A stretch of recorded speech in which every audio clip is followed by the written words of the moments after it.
নমস্কাৰ সুপ্ৰভাত মৰ্নিং পালছলৈ স্বাগতম জনাইছো ষ্টুডিঅ'ত মই অনিৰ্বাণ পাঠক ৰেগিং কেৱল কলেজ বিশ্ববিদ্যালয়ৰ হোষ্টেলতেই নহয় হোৱাটছআপৰ গ্ৰুপৰ জৰিয়তেও হ'ব পাৰে ৰেগিং হোৱাটছআপ গ্ৰুপৰ ৰেগিংক লৈ এতিয়া উদ্বিগ্ন হৈ পৰিছে বিশ্ববিদ্যালয় অনুদান আয়োগ চমুকৈ ইউজিচিয়ে ইয়াক লৈ জাৰি কৰিবলগীয়া হৈছে নিৰ্দেশনা শিক্ষানুষ্ঠানত হোৱা ৰেগিং এটা অক্ষমনীয় অপৰাধ নৱাগত বা কনিষ্ঠ ছাত্ৰ-ছাত্ৰীৰ ওপৰত জ্যেষ্ঠ ছাত্ৰ-ছাত্ৰীৰ হাৰাশাস্তি মানসিক উৎপীড়ন আদিৰ খবৰ প্ৰায় পোহৰলৈ আহে এনে ঘটনাৰ ফলত বহু ছাত্ৰ-ছাত্ৰীয়ে শিক্ষানুষ্ঠান বা হোষ্টেল ত্যাগ কৰিবলগীয়া হয়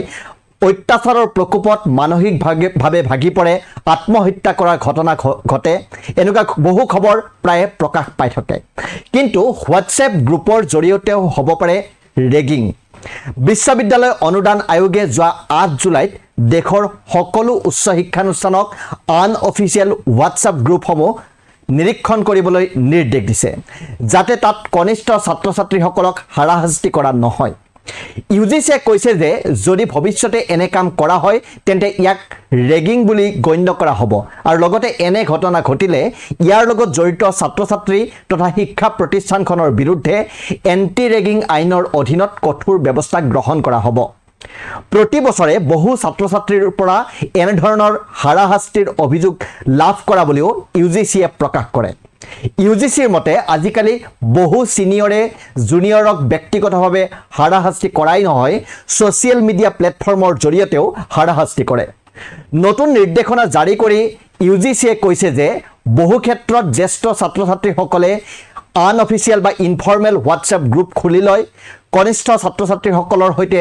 যোগাযোগ কৰে আৰু মানসিকভাৱে তেওঁলোকক হাৰাশাস্তি কৰে আৰু এইটো ৰেগিঙৰ সমতুল্য আৰু ইয়াৰ বাবে অনুশাসনমূলক ব্যৱস্থা গ্ৰহণ কৰা হ'ব